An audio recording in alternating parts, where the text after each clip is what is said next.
morning, children of God. Good morning. What a wonderful day it is. When you seek inspiration, it's ideas that you want. When you pray for guidance, it's ideas that show the way. But you have to pay attention. Let's pay attention. Let's stand, join together, and sing in the silence.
Oh, loving Father, Mother God, we come to you this day with an open heart. In this moment, we acknowledge your presence moving in and through us. We are grateful for the opportunity to come together, to worship, to sing, and to pray in the name, in the nature, and in the power of the Christ. Amen. First of all, welcome, welcome, welcome. It's a pleasure to have you with us this morning here at Christ Unity Church. Our guests are always welcome. We call our first-timers in the hope that there'll be a second, etc. Is there anybody here for the very first time this morning? Very good. Good to have you with us. We want to make sure that you get a packet of information, including a slip that says if you'd like a copy of today's presentation, make sure you fill it out, check it out, and we'll make sure you get one. Either here next time you show up, or you can give us a mailing address and we'll send it on its way. For those of you who are online, we'd like you to drop us a note, let us know what's going on in your world, and if you care to participate in other ways, we can show you how to do that as well. Let's go right into the reading of our daily word. Today's daily word is Go Deeper, and for the reading of the daily word, Carol Cochran. Good morning. Good morning. When I pray, my soul goes deeper into God. Singer-songwriter Daniel Namoud inspired us with his lyric, "When I pray, I feel my soul go deeper into my God." Prayer is our experience of communion with the infinite divine. Called by many names, God is the great oneness. God is all that is. Prayer shifts our attention from the ever-changing world to the abiding, enduring divine peace and love within. Right where we are, we can pause and feel our breath, close our eyes, and gently calm our thoughts. No longer are we caught up in the clang and clatter of the outside world. In the silence of prayer, we enter into a sacred space where all things are possible. We go deeper into our God. With thanksgiving in our hearts, we are renewed and at peace. And from the Bible, he would withdraw to deserted places and pray. Luke 5:16. One of the things that we know for sure about who we are is the more we can affirm the truth of who we are, the more that will show up in our world. Let us take our statement of faith and our statement of the truth of us together. I am a child of the living God. I have within me the all-creating power of the Christ. It radiates from me and blesses all whom I contact. I am now in the presence of pure being and immersed in the Holy Spirit of life, love, and wisdom. Let's join together. I believe in you.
Lord, I trust.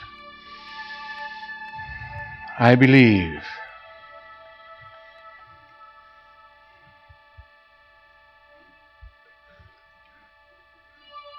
In this moment, gently, easily, effortlessly, I move to that place in consciousness that Jesus, our elder brother, called our inner closet, our secret place. It is that place within us where we affirm our oneness.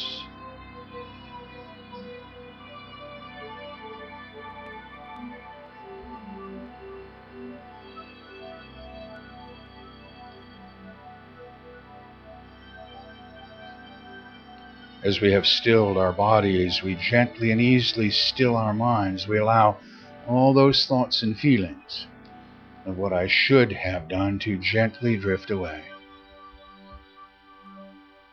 Those thoughts and feelings of what I have yet to do this day, these too drift away. I know I can pick them up at any point in time, but for right now, in this moment, I rest. I breathe.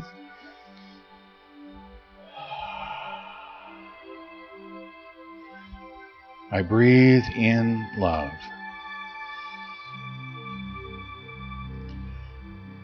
I exhale that which no longer serves me.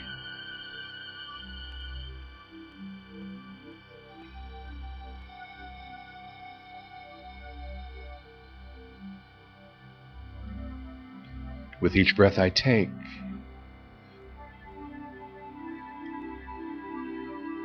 I become more aware of the presence.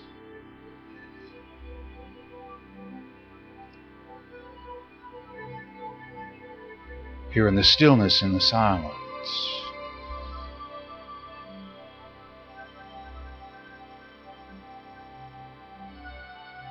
all my needs are met. In my prayers I have asked here in the stillness, in the silence, answers come. This day, I choose to pay attention. This day, I reach out and claim these gifts that come to me in love.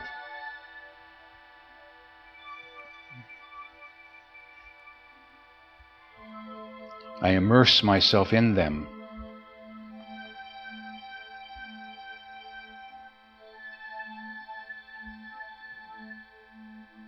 Each and every cell of my being is renewed, re-energized, revitalized. I am grateful.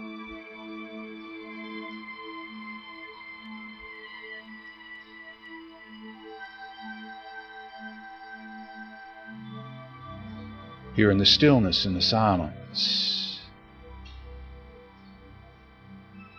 I remember I am a channel through which good flows. In this moment,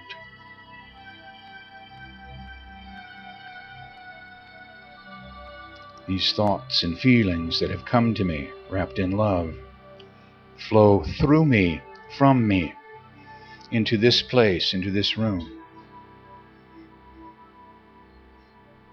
They move in and through us. They join together with other thought of like mind. They grow in strength and power.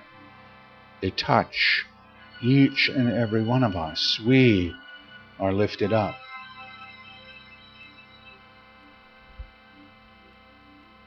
They move from this place into our spiritual community, wherever that may be. The flow touches each and every one of God's children. We are lifted up. Across our community, across our state, across our country, prayer is answered. each and every one of God's children touched, we are lifted up.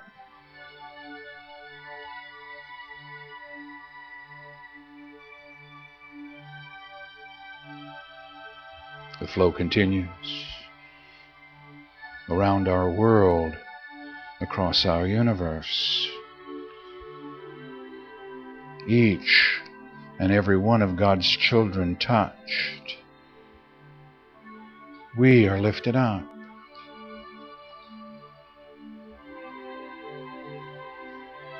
Knowing the truth of us, that we are never separate one from the other, we know that somewhere someone is saying, thank you, thank you, thank you for the gifts that you have sent, wrapped in love, have been received, and I am grateful. And that gratitude swells up and returns to you. The circle of life is full, complete, and whole. We are lifted up.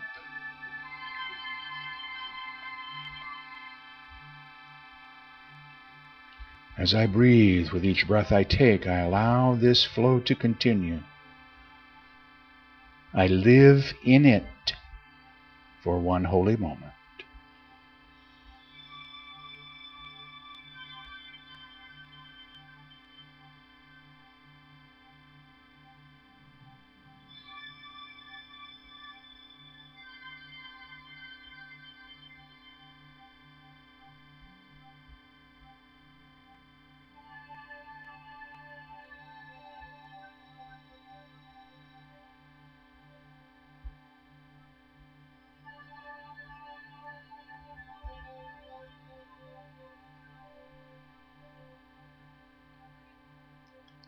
Knowing there is more yet for me to do this day, gently, easily, I bring my attention back to this place, to this now. I hold to this experience and join with you as we pray as Jesus, our elder brother, has taught us. When he said, pray therefore in this manner.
Thank you.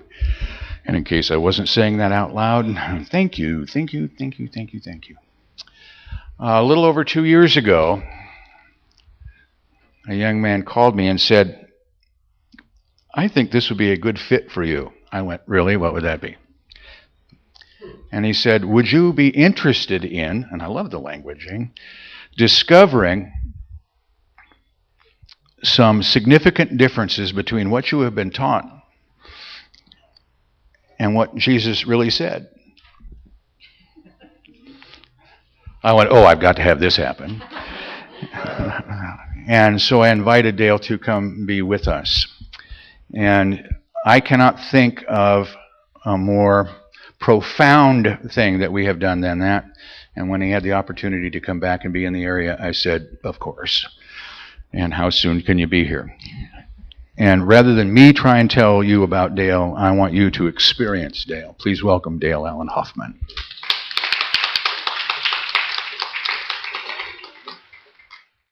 I'm there. I'm the earthy-looking one. I remember, where was it? San Angelo, Texas. Unity in San Angelo, Reverend Janie Kelly.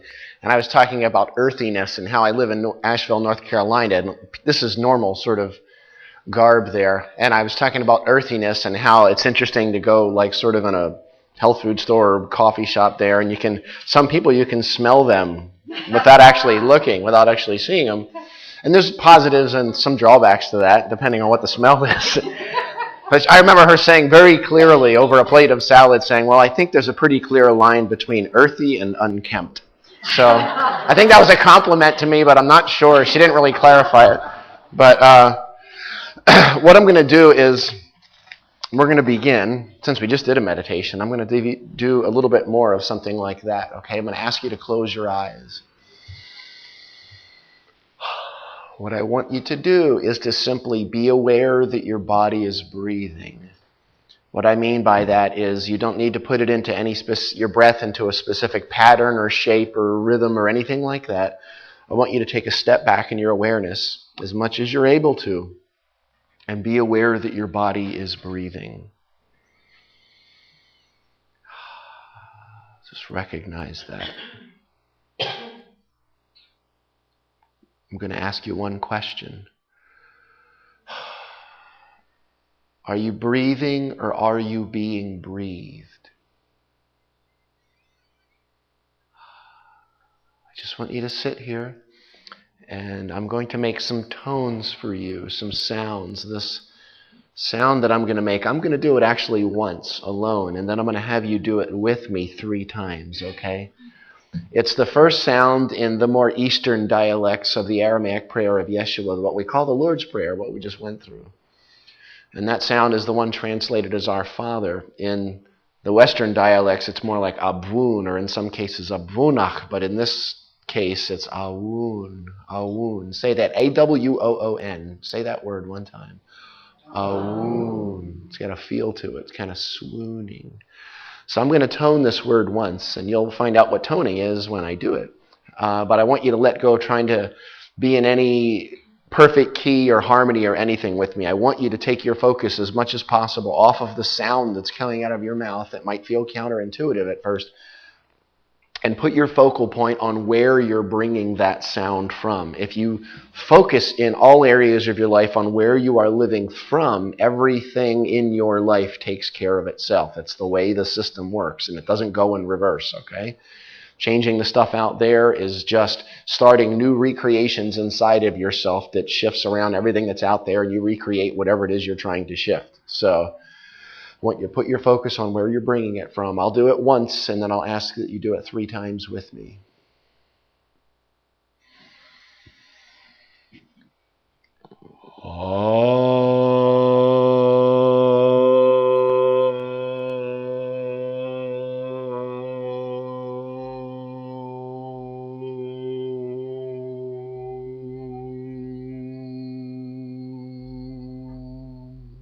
Doesn't have to last forever either. Just do what you can, okay? 3 times.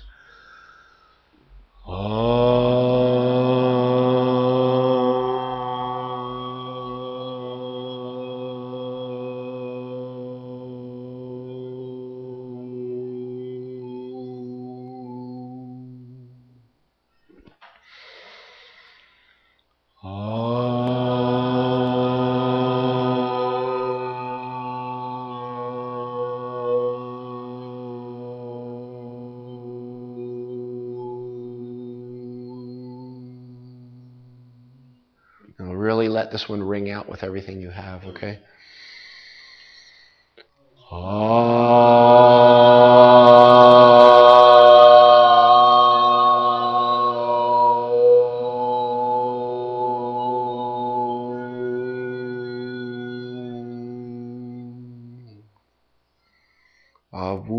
Dwashmaya Nitkarashma. Tete Malkutah. Nahwe Tsibiana Kekana. Dwashmaya. Abba'ar Ah. Hablen Lochma de Soon Kanan Yomana. Oshwaklan Haubain Wach Dahain. They Kanadap Hanan Shwaken Lachavein. Willa Tachlan Lehnesiune. Ila Patsan Min Bisha. Metud de Lakima Kuthak Wahail Watishbukta. Lalam Almin. Let's all tone the word Amen together. Amen. One time.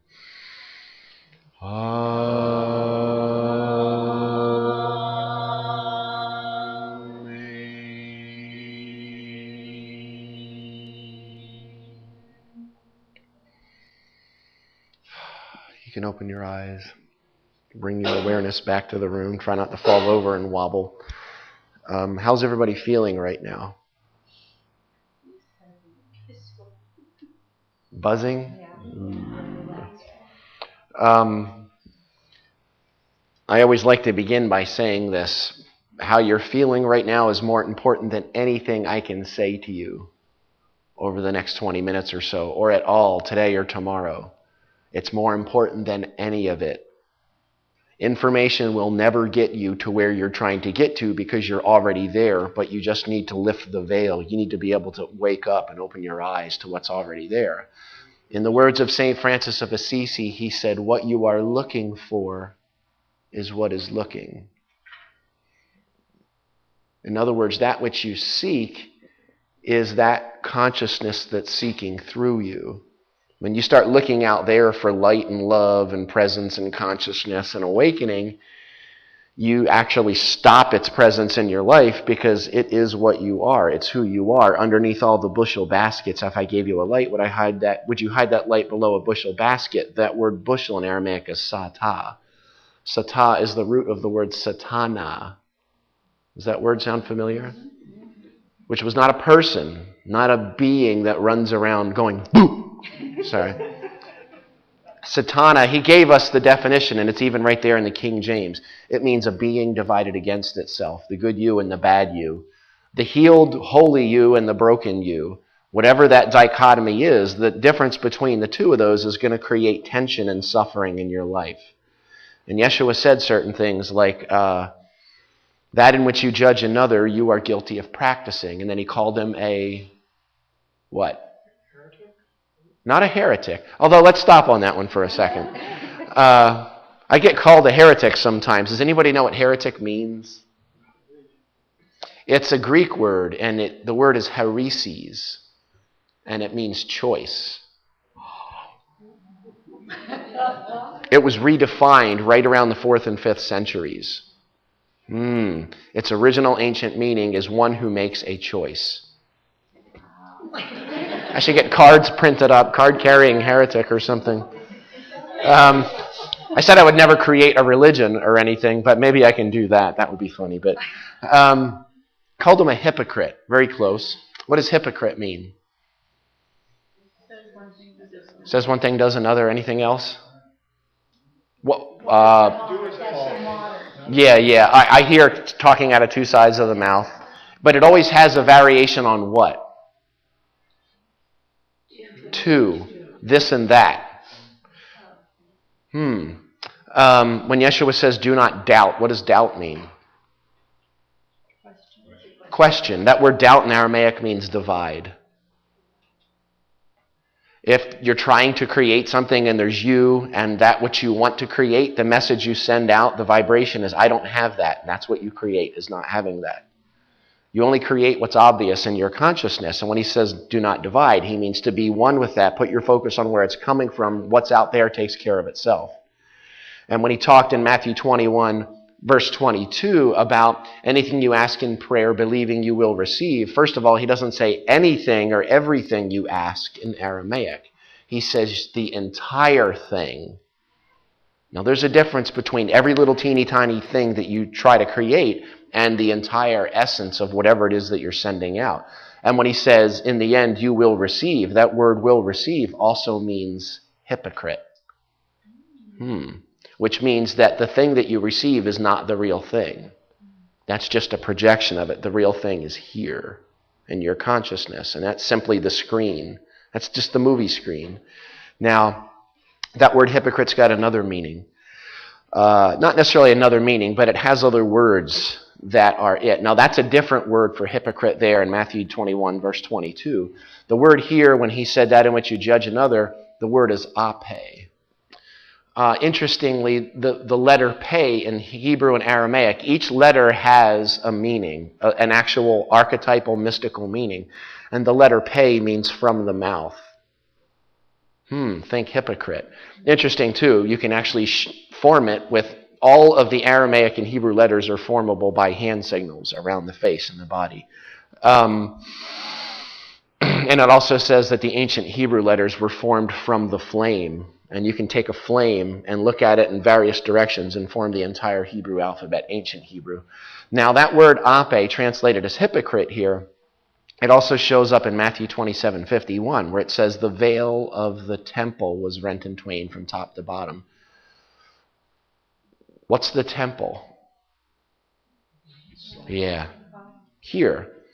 People say, it's great because in movies you see this like screen or something ripping in the doorway of the church, and they'll say, well, that's where the high priest could go, the holiest of holies. And I'm like, if that's as deep as you can go, you might be in the wrong room. If that's as far as you can go with that. That word temple that he used is haikla. Haikla. The haya sound means conscious life energy. That's a literal translation, conscious life energy. I come to give you haya, life, and give it abundantly. I come to give you conscious life energy. And the la sound in Aramaic means something that's kind of pulled together or gathering in one place. It's also the word for sanctuary or church. How many churches need to be cleansed in the book of Revelation? 7. 7 gatherings or spinnings of energy need to be cleansed in order for the system to realize revelation and awakening. They were coded as Greek churches. Now, that word ape, though, that word ape means hypocrite, it means veil, it means sake. For your sake, Johnny, don't run out into the road, because I don't want you to get hit by that car. What does sake mean? For your well-being, safety. It also means persona, which is a Latin word. Does anybody know what persona means? It means mask or actor. Welcome to the ego.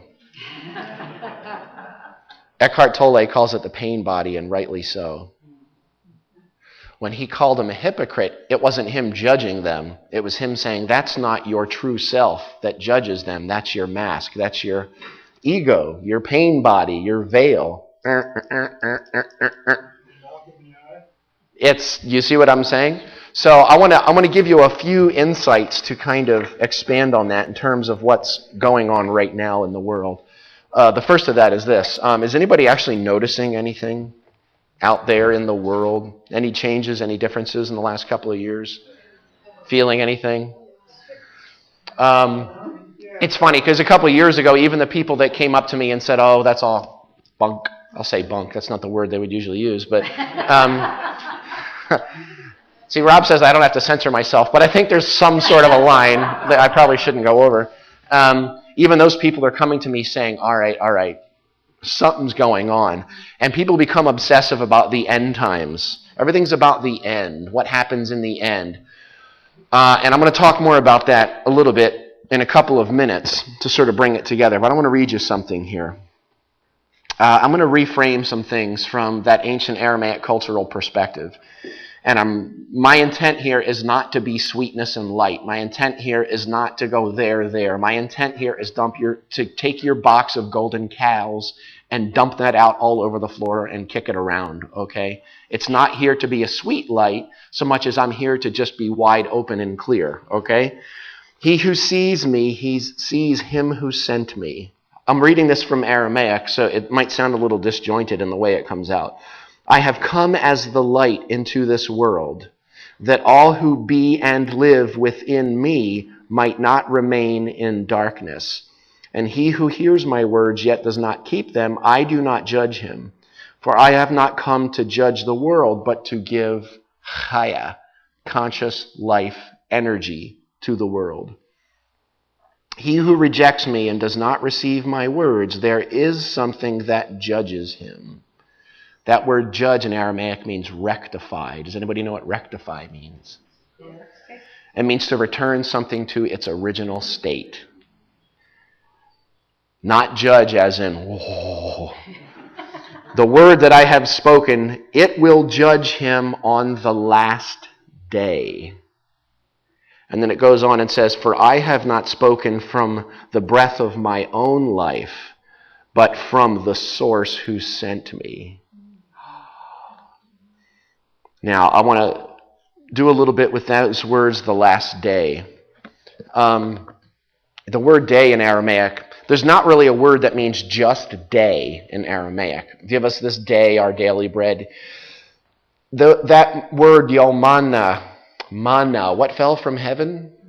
Mana, the mana, which is an Aramaic word that means true divine sustenance from within. And when you're fully present, not just in a day, a week, a month, a year, but in a moment, now, you realize presence, which is the mana, which can only happen now. Okay? Now. So when they're wandering through the desert and all of a sudden manna falls from heaven, it doesn't necessarily mean they're getting knocked in the head by pita bread.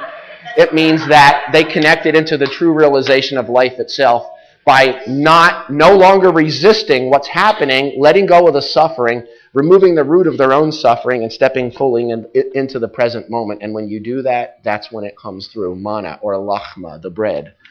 That word last day, though, the words, day also means moment. And that word last is not incorrect, but it's a masculine translation of a feminine term. How do I mean that?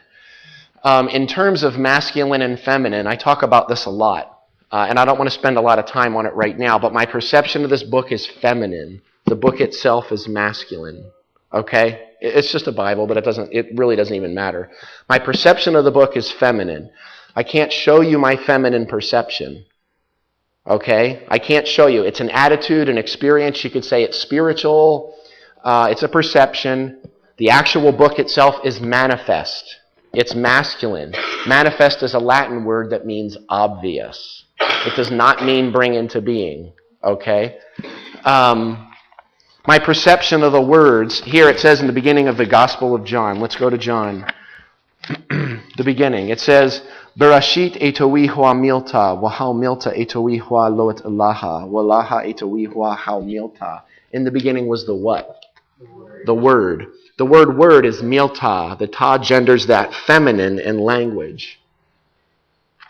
The word is feminine in Aramaic. It's logos or logoi in the Greek. That word is feminine. My perception of these words on the page is what? My perception is feminine. The actual word on the page itself is masculine. So that word cannot be a word on the page. That word is the consciousness that observes the word on the page. When you take something feminine, why is that? Masculine, obviously, if it's on the page, it's prone to interpretation. Do you see what I'm saying? If you don't find it in yourself, you will never find it in any book whatsoever. Okay? Now what I'm saying is, when you take something feminine like Yeshua's teachings and you turn them masculine, you change their meaning. When you take something masculine like the last day, there's all these days and this is the last day. That's a masculine judgment. But that word akraya that's translated as last also means the extremity of, or something that's at its limit. In Aramaic, he also could very much have been saying those moments when you're pushed to your absolute limits, your absolute extreme. Do you see what I'm saying? And like, cancel the death of a child. Something like that. It feels very eternal, and you're pushed. You are absolutely pushed to the limits of what your consciousness can handle. It means exactly the same thing. That's what the last days mean. And I want to go through a couple of sort of what we call apocalyptic terms. Revelation. Revelation does not mean foreseeing the future. The word's Gileana in Aramaic, which actually means emergence, or you could say an unveiling. What about apocalypse? What does apocalypse mean? Anybody know? It's a Greek word, apokalypsis. It means the lifting of the veil. How about Armageddon? Big nasty battle at the end of time. Looks like Lord of the Rings, right? What about that? What does Armageddon mean?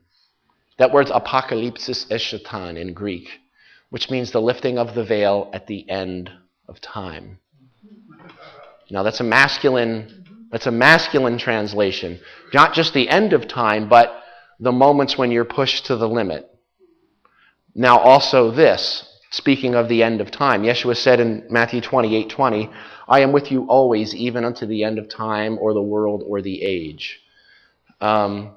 What he actually said in Aramaic is not, I am one with you. He said, Eina emkun eina. Eina means I. Emkun means fused with, united with, you. And then he said, I again. I am one with you and the I. And it goes on in Aramaic to say, in every present moment. And then there's a word that means like a dog waiting for its master. Not that I'm calling him a dog. But that sort of anticipation of, let's say, a child waiting for its owner or its beloved, and they're sort of waiting, anticipation of. It says, I am one with you and the I in every now moment in the anticipation of the end of time. In Aramaic, Lashulame da Alma. In the I am one with you and the I in every now moment in the anticipation of the ceasing of your conception of time. Everybody's obsessive with the second coming. That word second coming in Greek is parousia. Para means beyond, ousia means matter. Not second coming, but our awakening beyond time and space. So I ask you, when is the end of time? There is no end of time, and also it is right now, when you are fully present in this moment. When more and more of us come fully present into this moment, that is when it happens in a human race. And here's a thing. I want to give you just a couple little insights. I want to do this like sort of as a cross-reference to bring something together. Who are we talking about? We're talking about Jesus, right? So, lived in the first century of the Common Era. Prior to his birth, an angel told his mother that her son would be divine. Miraculous signs and wonders accompanied his birth. Gifted in religious theology as a child. Left home in adulthood to begin his ministry. Started teaching in the temple when? How old was he? 12. Teaching the good news. That word good news, gospel, comes from the Anglo-Saxon God spell. It doesn't mean good news. That was a church thing. That we should live for spiritual rather than earthly riches. He formed a core of disciples and performed miracles. He irritated the religious figures of the day who had him brought up on charges by the Romans. After his death, his followers affirmed that he had ascended to heaven and they had seen him alive afterward. Who are we talking about? Apollonius of Tyana, who also lived in the Near East. He lived in Turkey in the exact same time as Jesus. What's another line? Horus, Egypt, about 1,200 years before Yeshua ever walked the earth. Born on December 25th of the Virgin Isis Mary. A star in the east during his birth. 3 kings followed that star to find the newborn Savior. He was incredibly gifted as a spiritual teacher at the age of 12. At 30, he was baptized by Anup, which began his public ministry. He traveled with 12 disciples. 12. He performed miracles, including walking on water and healing the sick. He was betrayed by Typhon, was crucified, buried for how many days? 3, and resurrected. He was known as the truth, the light of the world, the anointed Son of God, the Lamb, and the Good Shepherd, which is the same story as Osiris, which is the same story as Attis, which is the same story as Mithra, which is very similar to Krishna, which was very similar to Dionysus, and I could go on for 3 dozen more. But what happened was, after the actual Jesus story that we have is actually about 7 to 12%. What's actually left when you pull back the veil of everything that was added to it. There is a point that I want to make here, and I will run over by just a couple of minutes, but he's back there going, no, not really, but I'm reading, this is coming from the Aquarian Gospel of Jesus the Christ. If anybody who was here yesterday would probably be laughing because, you see, in Atlanta about 6 weeks ago, I had read this several times years ago, and a young girl, maybe 17, came up to me and said, what's your take on the Aquarian Gospel of Jesus Christ? I was like, well, I'm kind of open to everything. I didn't have a lot of time to talk. And then a few days later, I was actually in a bookstore, and there's the Aquarian Gospel of Jesus the Christ, and I'm like, well, I probably won't get it now. And then I'm flipping through a book of Gnostic manuscripts and stuff about a week after that, and it kept opening back up to the Aquarian Gospel of Jesus the Christ. Now, this is not a Gnostic one in terms of 2,000 years ago. This one actually came out around the early 20th century.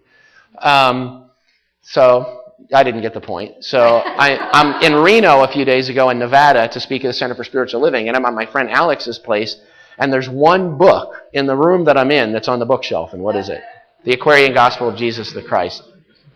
Okay, so I leave Reno, and I'm in Mount Shasta, and someone that I meet there is like, what's your take on the Aquarian Gospel of Jesus Christ? And I'm like, I don't know, I'm open to everything. Obviously, I'm not. And then I'm in this place, Soul Connections in Shasta, and I am looking at these Gnostic books, and I look, and I'm like, ooh, there it is, the Aquarian Gospel, and I turn away, and it falls on my foot. So I'm like, okay, I think I'm getting this now. So anyway, 2 minutes later, I'm standing at the counter, and I'm like, I'm not sure if I'm going to buy this, though. But I did buy it. And then it sat here in my hand for, around me for about 4 days. And then I finally started reading it, and I came upon this, which is from Levi's Commission. It's not actually part of the actual gospel. It says, this age will be an age of splendor and of light, because it is the home age of the holy breath, and holy breath will testify anew for Christos, the logos of eternal love, which is the word milta. In the beginning was the milta. At the first of every age, this logos is made manifest in flesh so that man can see and know and comprehend a love that is not narrow or circumscribed. 12 times in every revolution of the sun, this Christed love of God is made full manifest in flesh upon the plains of the earth. And you may read in the Akashic records the wondrous lessons that these Christs have taught to men. 12 is the sign of the zodiac. The 3 kings are the actual 3 kings of the sun that follow the sun in the sky when the sun around the winter solstice lands in the region of the southern crux or cross and then drops out of the sky on the 21st. It appears to be dead, the sun, for 3 days. It appears to not move when on December 25th it rises. Okay? Right now, we're not only in the end of an age, going from one to another, going, of course, into Aquarius, we're at the end of all of the ages right now. Not only that, we are also at the end of the Kali Yuga of the Vedas in India. We're also at the end of the Mayan cosmological calendrical systems. Everything is coming together right now. And the way that the indigenous tribes and people relate that is this. It's one, exactly as Levi says here, it's one great cosmic breath. And for a very long time, our consciousness has been going,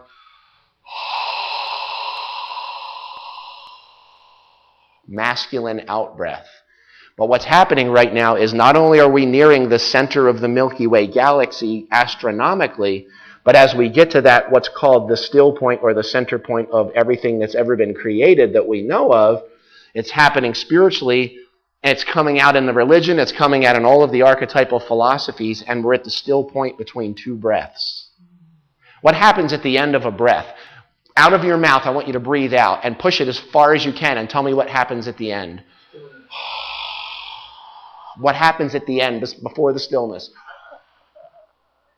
You're straining and you're struggling. You're gasping for life. You're gasping for air. The only thing you're thinking of is, how do I, which is what happens after the still point. We're going to start bringing in that feminine breath and breathing back in the light essence of everything that's ever been manifest and anything that has the potential of ever being manifest, and all light and all creation and everything is one singular whole. That's exactly what's happening right now. When you're pushed to your extremes, what's actually happening is it's testing you. And in that test, which is what this afternoon is about, the Aramaic Healing Circle, I'm going to reframe things like light and fire and hell and heaven and show you that hell is actually not a place. There's no such thing as the fire of hell. There's only the light of God. When you resist that light from doing what it needs to do, you start to suffer. And then you create your own hell. And that's your choice. So I say thank you very much. Thank you for listening. Please feel free to pass this message along to your friends and family. You can obtain additional audio tapes or CDs by visiting our website or by calling our office at 541-772-6902. We invite you to join us in prayer. We know that prayer works, and now you can send your prayer request to our prayer team here at Christ Unity Church by using the form on our website. The activities, programs, and services of this ministry are presented on a love offering basis. All gifts, regardless of size, are gratefully accepted. You may participate either by sending your gift to Christ Unity Church, 540 North Holly Street, Medford, Oregon, 97501, or by visiting us on the internet at www.unitymedford.org.